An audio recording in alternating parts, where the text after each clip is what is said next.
আবারও শুরুর আগেই বিতর্কিত হলো বাংলাদেশ প্রিমিয়ার লিগ বিপিএল।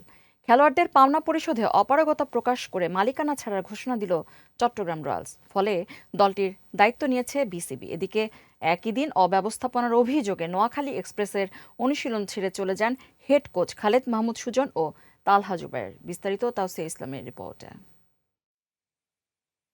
ঘটা করে 5 মৌসুমের জন্য বিপিএল এ চট্টগ্রাম ফ্র্যাঞ্চাইজির মালিকানা নিয়েছিল ট্রায়াঙ্গল সার্ভিসেস নামে একটি প্রতিষ্ঠান। দলের নাম দিয়েছিল চট্টগ্রাম রয়্যালস। প্লেয়ার্স ড্রাফট থেকে সবার আগে কোটি টাকায় নাইম শেখকে কিনে আলোচনায়ও আসে। তবে ব্যাংক গ্যারান্টির পুরো টাকা দিতে না পারা থেকে শুরু করে বিদেশি ক্রিকেটাররা পারিশ্রমিক না পাওয়ায় আসতে না চাওয়া, শুরু থেকেই নেতিবাচক কারণে আলোচনায় ছিল দলটি।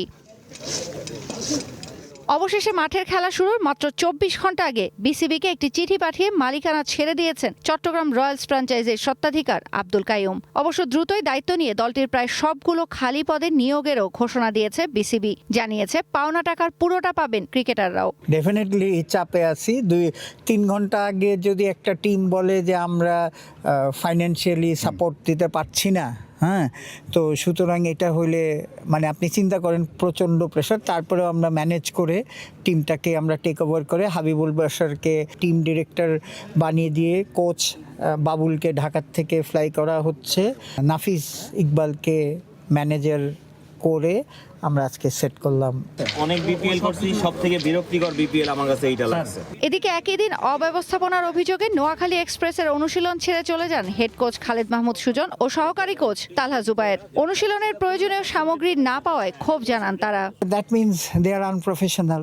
এটা তো আমি গভর্নিং কাউন্সিল যদি বলতো যে বাড়িতে 10টা বল দেন, আমরাই তো দিয়ে দিতাম। তো আনপ্রফেশনাল ডেফিনেটলি। অন্য ইভেন যে কোচকেও বলতো যে অন্য টিমের থেকে যদি না এসে থাকে, হ্যাঁ, so it's a simple solution. না আসলে অন্য টিমের থেকে নিয়ে আজকে চালায়, কালকে তার রিটার্ন। এটা তো আমরা বহুবার করা হয়েছে। আসরের প্রথম দিন সন্ধ্যা 7টায় এই চট্টগ্রাম রয়্যালস আর নোয়াখালী এক্সপ্রেসই মুখোমুখি হবে একে অপরের। তাওসিয়া ইসলাম, গ্রিড নিউজ ডেস্ক।